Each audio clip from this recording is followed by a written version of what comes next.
back like we never left with the Golden Hour coach. It's been a while since we were up here together. You replaced me with Keith Adams and Kayla Thornton the last time out. Good call by you. Yeah. But since then, we've had a lot happen with the season, so it's good to be back. Yeah, I know. I'm glad to be doing this podcast, man. I like doing these and obviously introducing our players and different people that we have around our program to everybody out there that listens. And obviously, we get busy with the season. Yeah, a lot going on. A lot going on, man. And I've missed Pedro, missed you, although I see you every day. You don't miss me. But yeah, man, it's been a crazy start. Yeah, one thing I thought that, and we'll get into the podcast here, one thing that I thought was going to be a little bit easier was like, oh, we'll get Coach for a podcast on the road every time. It'd be easy. We're in the hotel. It'll be super easy. We'll go. That's not what happens. No, we're doing stuff. Yeah, you're moving and shaking. Yeah, you're all the time, whether you're watching film or trying to get the guys ready to play, or you're taping a ballroom up on the floor, whether you're practicing at a high school or practicing at the arena. Or there's just it's a lot going in, a lot that goes into it, but. I got to carve some time to help you out a little bit. Yeah, for sure. So we got Corey Camper coming up on the podcast later on. But first, we want to kind of break down what's kind of been happening the last month or so. The last time we talked, it was after the win over Sul Ross to open the season. Right now, UTEP sitting at 5-2, 2 consecutive wins, 4 out of 5 even, dating back to UT Permian Basin. And really, I think you're starting to see some things over the last 3-4 games kind of come together for you a bunch. Yeah, we got a bunch of guys back, yeah. So that was obviously a comforting thing for us going into the season. But it's a brand new team, right? It's a new journey. It's with we've obviously added some pieces to the returners. Some of these returners have different roles than what they had last year. Well, like any team, you got to start to define roles. You got to start to define an identity of who you are, not just as a player, but as a team. And then as you go along the journey, you have experiences that bond you. We're kind of in that journey right now, right? And I think the one thing that I like about this team, I talked a little bit with the media yesterday, was how this team has responded to some adversity. Mm-hmm. And I love the way we've bounced back. I think that says a lot about our team right now at an early stage. I thought there were some good things that came out of Vegas. You obviously would like to go 3-0. Sure. We didn't do that. We went, but it's a heck of a lot better to go 2-1 than 1-2 or 0-3, right? And so we leave there with some good momentum moving forward. We played 5 of our first 7 on the road, which has been a difficult start. We've never done that since we've been at UTEP. We've been tested. I think we've learned to win on the road a little bit. We've bonded together, and now we have 8 of our next 9 here at home, right? So we have a great opportunity here back at the Dawn. We've got some really good opponents coming in here to the Dawn.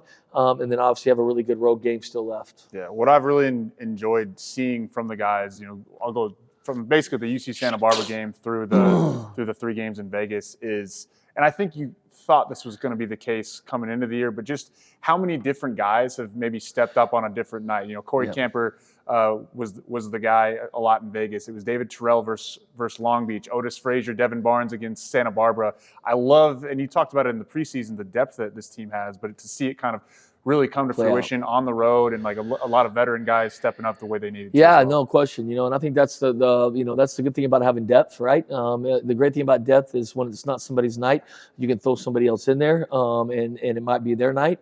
And I also think depth helps hold guys accountable, right? And to do the right thing, because they know if they don't, there's somebody right behind them that can come in and play those minutes, man. But the thing I like about it, Colin, is it's not a competition in our locker room, right? It's not a competition against each other. They really support each other. There were the nights I go back to UC Santa Barbara when Bynum hit those big shots and everybody going crazy for Bynum, even guys that play his spot, right? And then Bynum vice versa, going crazy for Corey, or Corey being happy for DT, and DT being happy for Dev, and Otis being happy for Trey, or Kevin being happy for Derek, right? Like, it's not a competition. They're competing each and every day, right? We're going at each other in practice, trying to become the best basketball team that we can become. And sometimes, there's competition within that. But at the end of the day, there's relationships built, man, and it's a team. And that's where I think we've made a big stride from the summer all the way to where we're at now, man, is this is a true team, right? They believe in our depth. They believe in each other. There's starting to be some trust built and formed, and the only way you can do that is by having some wins, right, and some back against the wall type wins. And we struggled at times last year, right, to find that big win. We had the one against Cal, on a neutral floor, but obviously to go into Santa Barbara and to get that win, I think that was big for us. Yeah, obviously, I think to this point, certainly the signature win of the season for you. I think they're 83 in the net right now, which came out earlier this week. Yeah, and I think Santa Barbara's terrific. I think they're going to have a chance to win their league. I told you this going into Vegas. I thought San Jose State was really good. I mean, people look at people's record. Seattle's coming in here in 3 days. Seattle's really, really good. They got a chance to win the WAC, man. And a lot of people have high nets too. There's different ways to do it, right? Like a lot of people, that's why I don't believe in all these numbers. I've never believed in the numbers game there. But when they play all these high, some people schedule really tough high majors all the time, and their record's terrible. They don't win any games, but their net is really, really good, obviously. And then they have a chance to get in conference play, and they do really well, right? It's like Seattle's played a tough. They've played a tough schedule. They had Liberty beat. Liberty hits a 3-pointer with 2 seconds. Great shot by Liberty to win the game by 1 at Seattle. So could have beat them. Played a really good Furman team when we were in Vegas, who was undefeated at the time and had a chance to win. Played Duke really good. Went to UC San Diego and beat them by double digits. Sometimes people get confused, on the net on that. We've played some really good teams, man, and that's what I'll also like about our schedule right now. We've been tested. We've played against some teams that are going to do some damage in their leagues, and obviously these home games, there's nothing. The narrative doesn't change, right? We got some really good teams coming here at home to play us. This is my first year kind of being on this side of it, and I've told you certain aspects of it. But one thing that I didn't completely understand before being on the site, like neutral site games, they might be neutral site games on your record. Those are road games. Like those feel. Yeah, they're road games for both teams, right? But absolutely, they're road games. And again, man, we've played some good. The Vegas, Greensboro had a great win last night, and they went and beat High Point, who's ranked like top 50 in the net, right, or something, or whatever. And UNC Greensboro was 3-4, coming out of Vegas. They go 1-2, and they turn around, turn the page at home, and beat a really good High Point team who's probably going to win their league. So, you're right. We've been tested. We've been tested on the road or neutral, or whatever you want to say, and we've started to navigate that and handle it well, and getting some mojo on the road, which I like. And now we got to come here and learn how to protect home floor. Yeah, I'm going to run through some stats really quick. Currently first in the nation turnovers forced per game, third in steals, first in turnover percentage on KenPom. And I know you're really excited about this when you talked about it with the team the other day. Second in the nation in turnover margin. That's probably the one that excites me the most, right? Like the way we guard, we're going to turn guys over, and some games more than others. Really proud of our team. And I think we've made a big jump over the last 3 weeks defensively. I think we're really starting to see the buy-in. I think the returners are starting to rev back up, and the newcomers are really starting to embrace it as well. And so I like where we're at defensively with the numbers game, but the turnover margin is huge for us, right? We've struggled the last 2 years of taking care of the basketball. We've turned people over, but we've turned it over as well. So we're not getting a lot of profit for that. And now we're taking care of the basketball. We're valuing the ball. We're taking care of it. That's a huge stat for us to continue to navigate all year and continue to watch. But if that stays the same all year and we're able to value the basketball and turn people over, it's going to lead to more success on the floor for us, obviously. And certainly, the inflection point, Utah Valley, which we don't talk too much about. It wasn't a great day, but sometimes when you have a night like that, it can end up being a positive down the road, it's basketball. It's college athletics, man. We play 31 of these suckers, man. Look at the NBA, man. Like, they played 90 of them, 82 of them, man. Like, you're going to have bad nights, man. You're going to have nights, man, where, it's just not your night, man. And then there's also, we don't use that as an excuse, like, Utah Valley and San Jose State nights, we still got to find a way to win a game, right? Like, you still have to, even when there's nights you're not hitting shots, you got to find a way to win the game. Well, how do you do it, man? You defend. You rebound the basketball, you take care of the basketball, you keep yourself in a game until you can hit shots, get to the free throw line. There's always a way to win a basketball game, right? But you're not going to win them all, man. That's just the reality of it. And there's going to be nights where you take some hits, but how do you respond?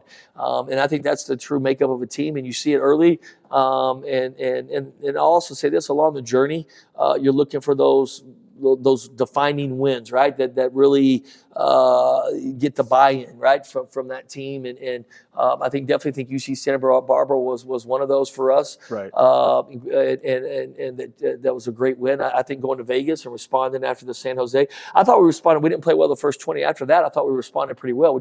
We gave up too big of a hole to a really good team, and weren't able to come back. But we bounced back against Long Beach and bounced back against Greensboro. And I think that's a sign, obviously, of a good team. Yeah, and the lead up, I think, to the Santa Barbara, and not that it was bad before Vegas, but the lead up, how I guess just locked in to scout. Yeah, they were locked in, and I think, and since that time, you've seen it, right? Your first year around our program, but you see now how focused we've been, how better our scouts have gotten, how better our game day shoot-arounds, our warm-up lines, our layup lines. It's just, as you go along the journey, man, you start to figure out what works for your team.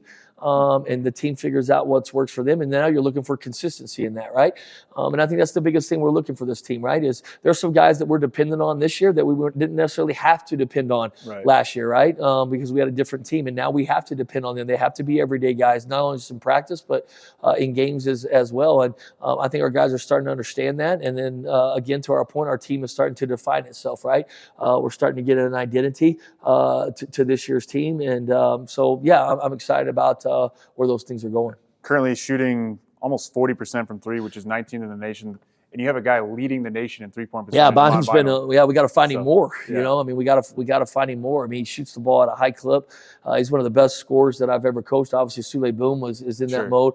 I've coached some good shooters before. Peyton Ricks at Abilene Christian. Matt Moses was a walk-on for us at Little Rock. Sule Boom, obviously, my first year here, and then Bynum, man, he's in that deal. They can change a game in a hurry, and Bynum has that special knack, and we got to continue to find creative ways, right, to get him open. Where I'm really proud of Bynum is buy-in on the defensive end. He's good really on the ball. Yeah, he's really starting to guard the ball for us a little bit, and he's been getting better off the ball on our rotations, and he's really trying, right? And so, I'm happy for him with that. If Corey Camper would shoot it a little better, I know we're going to sit here and brag on him here in a minute, but if he would shoot a little better, or just turn him down, right? If he's not going to make it, right, and get to the free throw line where he's shooting 99% or something, 98%, right? Then we might be up there even higher. Yeah, for the viewers, he's standing off the side of the camera. That's why Coach threw him under the bus. We'll get to Corey in a second. I want to talk Seattle U. And like I said, 109 in the net right now. 4 of their losses, they're 2-5. They play Portland State. We're recording this on Wednesday. They play Portland State tonight. So 2-5, but 4 of those losses by a total of 18 points, and 4 of those losses to teams in the top 100. So to your point a little bit ago about them, they're playing a tough schedule, probably a lot better than what they're record. They got a chance to win the WAC, right? Yeah. They're up there with Grand Canyon and maybe, I don't know the WAC well, but 2 or 3 teams. Utah Valley, absolutely. But they're going to be one of the teams fighting to win the WAC. They got a terrific team. They're very, very well coached. They got a new team than what they had last year. I think they have 3 guys back that played against us last year. Their big kid's still hurt. I don't know if he'll be back for us or not. Really, really good player, all conference player for him. And so I still think they're trying to figure that out, right, and play without him. But very, very impressed with them on film. And I tell you what they're doing this year that they didn't do last year is they're guarding really, really well. Like, I love how they're playing defense. They're really getting after people on the defensive end of the floor. They have a toughness and a physicality to them on that end of the floor, and then obviously they're special offensively. So it's a great game for us, man. It's going to be a great game of 2 teams that are I think really good basketball teams. It's a great home game for us, and then obviously the way they beat us last year. I hope our guys remember it. It was a bad taste in their mouth. They came in here into our place and beat us by double digits, and that doesn't happen very often, right? And so, I think we'll be ready to play. And again, you talk about the Greensboro win, beating High Point. Like, this is, if it's a win, if you can get it, that could potentially look really good. Absolutely, because they're going to win a lot of games, right? And forget what their record is right now. Throw it out the door. I think our guys learned that lesson with San Jose State, right? Yeah. They came into Vegas 1-5 and left 4-5, right? They won all 3 and won the tournament. So records, again, right now, records mean nothing to me, right? It all depends on people's schedule and who they're playing and where they're playing games. And, you can't look at any of that crap right now. Our guys, I don't have to say anything to our guys. They remember Seattle. Again, it was last year. We have a lot of guys back, and they were here for it, and they understand how good Seattle is. They have our utmost respect, and so our guys will be ready to go. We're going to bring Corey Camper here on the podcast in a second. Right now, here's Corey's numbers: 13.6 points per game, leads the team, 20 steals. just 6 turnovers. So the turnover margin there, I think that's 3.5 to 1 right there. And then also 3.3 rebounds per game. And you mentioned he's shooting, 96% from the free throw line. He's mentioned to us at previous times that last year coming from the JUCO level took him a little bit to adjust, but that adjustment has been nice, and now he's performing at a high level. So yeah, I'm proud of Corey, man. I haven't even talked to him since we got back from Vegas. I just want him to keep being Corey Camper, right, and keep doing what he's doing. And he's a very talented young man. He's a great kid to coach. He's an unbelievable person. If Cason and Chase can grow up to be like Corey Camper, then I won as a dad, and I mean that. He's a special young man, and I'm excited for him and how he's playing. The things I love about right now is the toughness and physicality. We're posting him up a bunch. We're doing some small ball things with him, and he's showing a toughness and a physicality. He's finishing through contact. He's getting to the free throw line. He's making free throws. Defensively, he's come a long ways. When we first got him here, all he wanted to do was play zone. He was just begging every day for us to put in a 2-3 zone because he didn't want to work. And now he's become one of our better defenders. He's one of our better on-ball defenders. He's being real aggressive off the ball, using his length and size to create turnovers, and then he's really taking care of the basketball. That's the one thing Corey Camper's always done. That's what I love about him. He always makes the right play, right? He's probably more uncomfortable than anybody in our locker room being our leading scorer, right? That's just not who Corey Camper. He doesn't care about any of that stuff, man. He doesn't care about being on the podcast. All he wants to do is win, right? And if they double team him, if Seattle double teams him Saturday, Corey Camper will throw the ball off to his teammates and make the right play, right? And that's what I love about Corey. He plays the game the right way.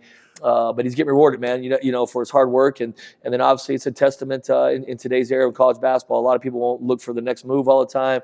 But Corey obviously played a huge role in our season last year. He started a ton of games, was a big part of it, but came back, and now he's a leader of the team, right, in a lot of different ways. And so obviously really, really proud of Corey. Corey Camper, top 30 in the nation in steals per game and total steals. I'm going to toss it up to Coach Golden. So here's Corey Camper with Coach G.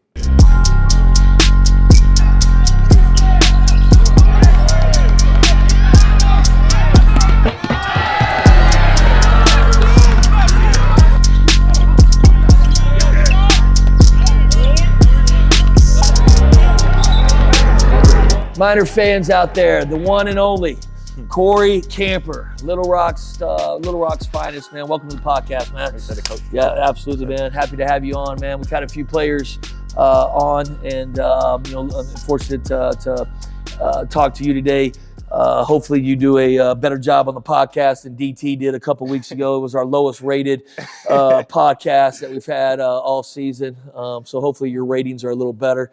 But let's talk a little bit about your journey, man. Obviously, come from Little Rock. I love Little Rock players. You know that, man. I had a bunch of them at Abilene Christian, from Arion Simmons, Jalen Franklin, and then obviously you. And talk a little bit about your journey. And when did you fall in love with basketball? I say I fell in love with basketball. Maybe I would say like middle school. Middle school was when I fell in love. It was me and my cousin. We played same team, AAU, just growing up, just playing for Dunbar.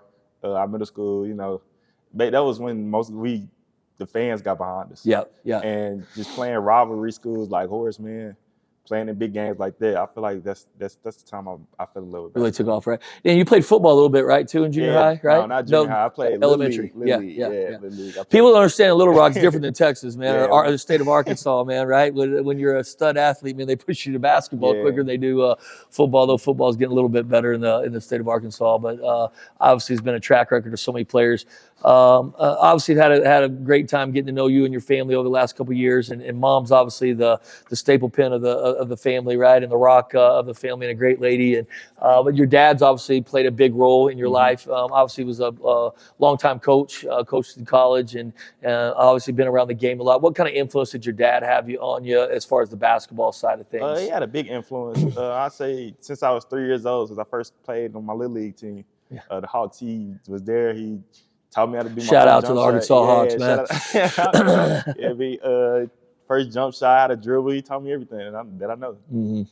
Yeah, hell of a man, and obviously a great coach. It's always good to have him around at games. I know you like having him around. Obviously took off and go the high school route, man. Let's talk a little bit about that. The good old Little Rock Central days. I know there's a lot of good rivalries there in town, whether it's North Little Rock, whether it's Central, whether it's Parkview.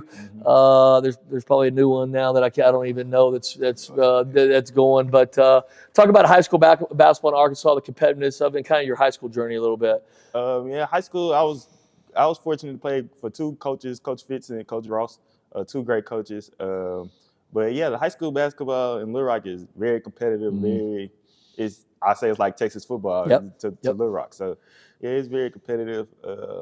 Every game is basically packed. It's the city of Little Rock gets behind basketball. Yeah, no question. Talk about your run, didn't y'all? The state, how many years was it? It was two. Two, yeah. So into my 11th grade year, we like we did here. We got on the run, got hot in the playoffs, ended up winning the state championship. Yep. And then my senior year, we were undefeated, and then we ended up losing in the championship. In the championship game, yeah. Sometimes life ain't fair, man. Huh? People don't understand how hard it is to win a damn basketball game around here, man. It's hard to beat a team 3 times. Hey, no doubt, man. Our volleyball team found that out. I was talking to Coach Wallace. They beat New Mexico State twice, and obviously New Mexico State beat them. It's just really hard it's hard to win a game, period, right? But to beat a team 3 times in a row is really, really difficult, man. All right, then we go to Tyler, man. Tyler Junior College coach, the one and only Coach Mike, the legend, Coach Marquise. Talk a little bit about your journey to Tyler, and then obviously your relationship with Coach. I feel like that right there made me a man. Yep. JUCO, I feel like JUCO is tough for everybody. Yep. I feel like because it's not. Although Coach Cox really doesn't call Tyler Junior College a junior college, right? Didn't he usually always give you a hard time, right? He said that really wasn't junior college, but I get you, man. You're right. Junior college is basically on your own. I feel like that's where a lot of people either fall or grow up. And it's the trainers, like other levels is not there. You don't really have as many coaches to shoot in the gym with you. You in there by yourself, working out by yourself. If you want it, you want it. Yep.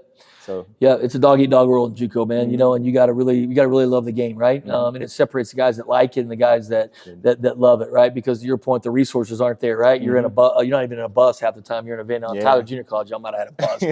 But, you're in a van, right? You're eating McDonald's after games or Burger King after games, and you're lucky if you get Popeyes, right? Chicken, man, right? But or you're going to the convenience store, right? And eating, and then obviously, like you said, the resources just available to you around the program.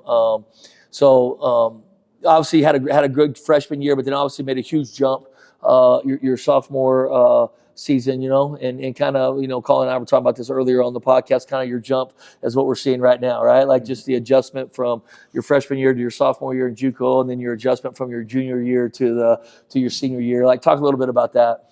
I'll just say it's more of a getting a feel for the game and just having a lot of games under your belt. Just growing up, and I feel like it's just getting used to different play styles and just getting some games on your belt. Yeah, it's experience, man, like you're saying, right? And it's getting used to the physicality. It's getting used to the speed of the game. It's getting used to the consistency. It's getting used to being like we say today, a professional, man. Like it's college athletics has become an everyday venture, right? And I think sometimes you're not used to that, especially coming from high school or coming from junior college, and then it takes an adjustment period. Some guys can do it, some guys can't. Adjustment takes some guys longer than others, right? Obviously, your adjustment was pretty quick for us. You played a huge role on our team last year, but you can obviously see the comfort level now compared to last year, where you're at, man. So happy for you on that, man. Hey, I'm not gonna say anything about your girlfriend, man, but shout out to her, man. I know if we don't shout her out, right, we'll get in trouble, man. So I know she's plays a big part, and y'all been together a long time, and keeps you grounded, right? And I think that's a big part too of who you are, man. Everyday guy. All right, let's get off the cuff a little bit and have some fun, man. All right, so we do some things for some students, man. What kind of music you into these days? Mostly like old school R&B. Like Mary J. Blige. That's some old school there, man. That's some old school. Yeah, you and DT will hit the old R&B a little bit, man. Ray Sean, I don't know if you've listened to Ray Sean lately, man, but he's got in some Texas country. Yeah, I've been here working out too. This darn Philly boy, man. He's come down here, man, and he's locked into that. But ain't nothing better than some old R&B. What about before games? Still the same, or do you listen to things before game? Are you a music guy before game? Do you have like a game day routine or anything? Yeah, before games, I go to or rap music, hip hop music. Yeah, got you a little bit more upbeat, man. Yeah. Get you going. Yeah. Get me going. For people that don't know, man, sometimes it takes a while for Corey to get gotta get Corey going, man. So we tell everybody play 7 o'clock tip. Everybody's up here at 5:10. Corey gets up here 4:45. Man, got to wake him up a little bit, get him going. What about for the students here, man? Like food, man. What's your go-to restaurant kind of around campus? Or go-to spot? I say I either go to El Comiente right there. That's a good one, man. Quesadillas right there. That's a good one. Really good quesadillas. Everybody goes for the tacos, man, with quesadillas. Man. I agree, man. Quesadillas are on point, man. Pretty good too, man. And like we always talk about, Colin, I know no reason for caffeine, right? No Dr. Pepper coffee. Get you a water, right? Yeah. Just save the couple $3, man. Keep it in your pocket, man. That's a good spot, Corey. A rumor flying around, not about you, but about KJ Thomas that I heard yesterday that he hits his Thai place over here, and he's been there so much that, like, when he walks in there, they know his order. I think he gets lemonade and drunken noodles, the waitress told me, and so KJ's a little different, right? And we understand that budget for every student a little different. That Thai place ain't cheap. It's really good. I don't know, Colin, if you've had the drunken noodles. Corey, you been over there? No, I haven't been over there. Yeah, go get the drunken noodles sometimes, man. There's no alcohol in there, man, right? It's just it's the name of them are drunken noodles. But then you have to depend on the spice. I think they go 1 through 5. I would recommend 3 in the middle. You'll 4 or 5, man. It'll light you up, man. But you need to try that, man, sometime in the next month or 2, man. Thanks, Coach. Appreciate you. Drunken noodles, man. It's a Thai place down the street, man. You been to the New York Deli down there? Yeah, that's a good spot too. What's your go-to there? The chopped cheese. Chopped cheese, yeah. Coach Miller, man, he loves that place. I think he's buying stock in that place, man. Good spot, man. But hey, proud of you, man, and everything that you're doing, man. You reading any books? Not really. No books right now, just straight academics, man. We got 2 or 3 weeks left in the semester crunch time. Corey's a business major for all you guys out there and ladies out there. He's not only a great basketball player, a great representative of our program and our university, but he's going to get a business degree here from UTEP, and I know he's going to do big things when the ball quits bouncing for him one day, man. But proud of you. You know that, man. I'm happy for you, man. Hopefully it's just the start. It's obviously the start of our season, man, but you're obviously doing some great things, man, and get in the gym and work on some shooting today, man. Yes, sir. Look at that stats, man.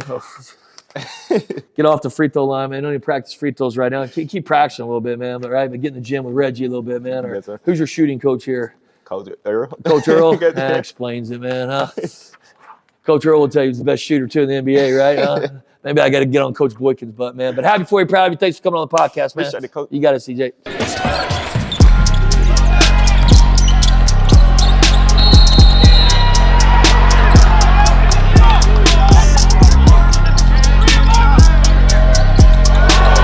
Appreciate Corey Camper, CJ, coming on the podcast, talking some ball with Coach. Final segment, as always, we got some news and notes to wrap up. Number 1 on my agenda, our first podcast guest, Ben Wallace, just took the UTEP volleyball team to the NCAA Tournament for the first time in program history. They got Oklahoma on Friday, 2 p.m. Mountain Time. It's on ESPNU. We'll let you know now there is a watch party at Dead Beach Brewery. But congratulations to Coach. That is Hey, I went to Dead Beach for my radio show 2 weeks ago. First time I've ever been there, man. Shout out to that place, man. That really, really, really good spot, man. Great food.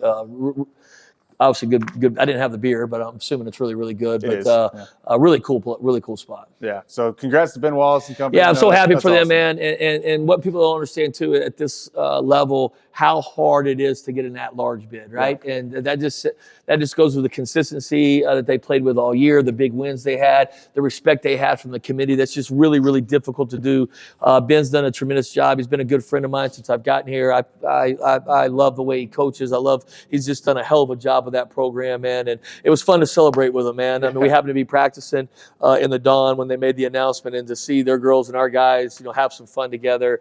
It's great, man. And winning's contagious, man. The more people winning around our UTEP athletic programs is contagious, man. And so happy for him, man. And I think they got a heck of a shot against OU. I'm not going to, put Ben on the spot, man. But from what I'm hearing, man, that we're not going down there just to play in our first NCAA. I think we're going to go down there and compete. Yeah, and then winner of that one gets the winner of Pittsburgh, Morehead State out in Pittsburgh. I think Pitt may be the number 1 overall seed. Hope Ben brought a jacket. I think it's probably pretty cold in Pitt. I would imagine so. Good thing they're inside. Yeah, so, that's true. Anyways, congratulations. We'll be paying attention closely to that one. Yep. 2 basketball games this week. Obviously, we play Seattle University, Yep. 2 p.m. on Saturday. Need a big crowd, man. I mean, we haven't been crowd. home in a long time, man. Playing a really, really good team. I know there's a lot going on with some championship football games on TV, man. But we really appreciate everybody's support. This team deserves it.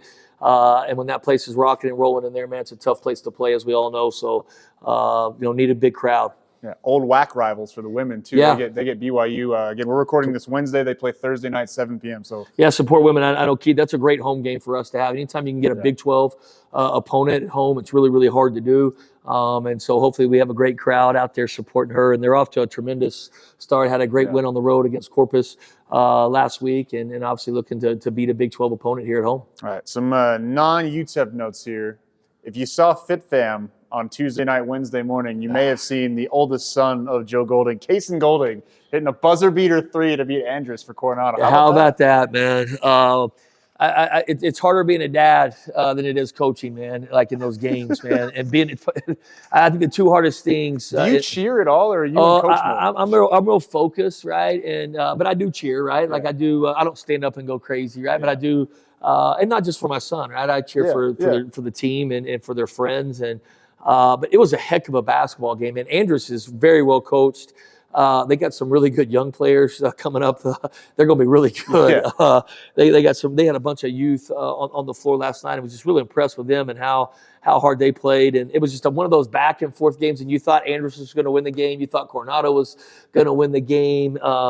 It just was back and forth for regulation, overtime, and double overtime. And then Cason, I don't want to talk about a lot, man, but he's been through a lot, man, with injuries and. Obviously he decided to be a football player, and that was tremendous for him. He really, grew up as a man and loved Coach Pry and that football program, and became a pretty good football player. And then basketball's always been his love, and he didn't get to play last year because of shoulder surgery. He hurt his shoulder again. He's going to have surgery after this season, but they're letting him play through it with a brace. And then for him to have that moment last night, man, he hasn't played, obviously not playing all last year. Man, it was just a really proud dad moment for me. And I'll say this too, RJ is the point guard for Coronado. It was a great play by him, man. And they threw it over the top, and he got double teamed and threw it ahead to Cason, was able to get off the shot. And he, RJ made the right play, right? And trusted his teammates. And when you trust like that, your teammates, and you execute something and it works, man, it can really bond a team. So happy for those guys. They're on like an 8-hour bus trip right now to Abilene, Texas, right? They're going to play in a tournament out in Abilene. But man, it was a proud dad moment, man. Has he hit a game winner before in a game?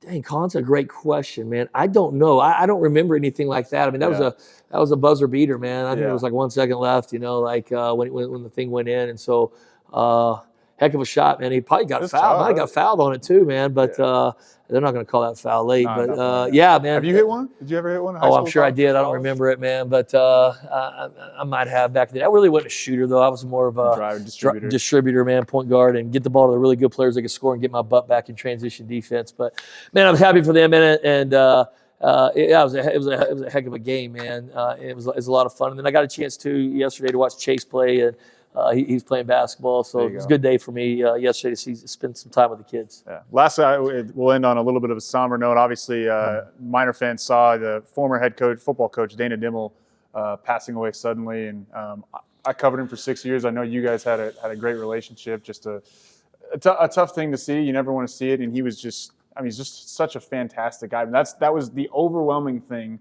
that you saw yesterday, is just people telling stories about how great of a person he was. Yeah, I hope people will continue to tell his legacy. And he, I think, just in simplest terms, I can tell you, Colin, from the first day I got here, he was a friend, right? There was never a competition, right, between football and men's basketball. He was a friend. He always answered the phone when I had any questions, or if I was going through trials or tribulations. Same vice versa, I would call him. And I think the two things, man, he was just an incredible man, just an incredible person. He never changed who he was. He was, and then I think he was a hell of a coach. Yeah. And he took over in an he took jobs You look at Wyoming, you look at Houston, you look at UTEP, and where he left those programs. Like he was a hell of a ball coach. He loved being the underdog. He loved taking something a little bit broken and fixing it. He loved the relationships with the players. He used to always talk about how it kept him young and youthful. And I know he loved Julie. I feel for Julie and their kids and the family. And got a chance to talk to him like a month ago, and you never think it's going to be the last time, right, that you talk to him. And but just an incredible man. We're going to miss him, man. I'm going to miss him, and I know people that work for him are going to miss him. And but I think his legacy will live on. The Kansas State, Houston, Wyoming. I'm sure UTEP will do some stuff for him and his name. It will come in time, and he deserves it all. Incredible man, incredible friend, and hell of a ball coach. Yeah, one of my favorite stories, and I almost put it on Twitter yesterday, but I don't even remember how we got on the topic, but we were talking about like baseball walk-up songs. Mm-hmm. And he was a fan of the Rockies in the 90s with Dante Bichette. Bichette would come up to, I think it was Sledgehammer by Peter Gabriel. And so I don't even know how it happened, but at his press conference the next day, I was just like, you know what, I'm going to play Sledgehammer. When he walks up to his press conference, he loved it. So that was the year they went to the bowl game. So that was early in the year. So that season, every time he walked up to a press conference, like whether the vibes were good off a win, whether it was bad because we're judged right and wrong by wins and losses. I would play it, and it put a smile on his face. He was always happy. He always saw the glass half full, man. He always saw. He loved his relationships with players. He trusted players. He was loyal to players. He was again a hell of a coach, a hell of an offensive line coach. Just a hell of a man, dude, and we're gonna miss him, man. It's tough when you lose people like that at an early age, so I don't know, man. Tough times, man, and hard for a lot of people, man, that knew him closely. But if they didn't want us to do anything, man, it'd be bounce back today, right, and attack the day, and love on people and love on our players and coach them hard and hold them accountable and love on them, man. That was what Dana was all about. And I saw that video last night when I got home, actually, from Cason's game. I was on my phone a little bit, and I saw that video of him celebrating when they became bowl eligible here, and just that smile and just I got chills. It was chills, man. It was just a really, really cool video, man. And so I don't know. He's in a better place. I know this, man. He loved the Lord, man, and I know he's up there right now, and he's got a bunch of friends up there, and I'm sure he's having a heck of a time. Yeah, Coach, we miss you. We love you. Thoughts and prayers to Julie, Winston, the whole family. No question. And we appreciate you guys. So, Coach, appreciate doing the podcast. Yeah, Colin, good to be back with you, man. Absolutely. We'll be back as soon as we can. Hopefully get a couple wins here over Seattle, and moving forward. We'll be back next time on the Golden Hour.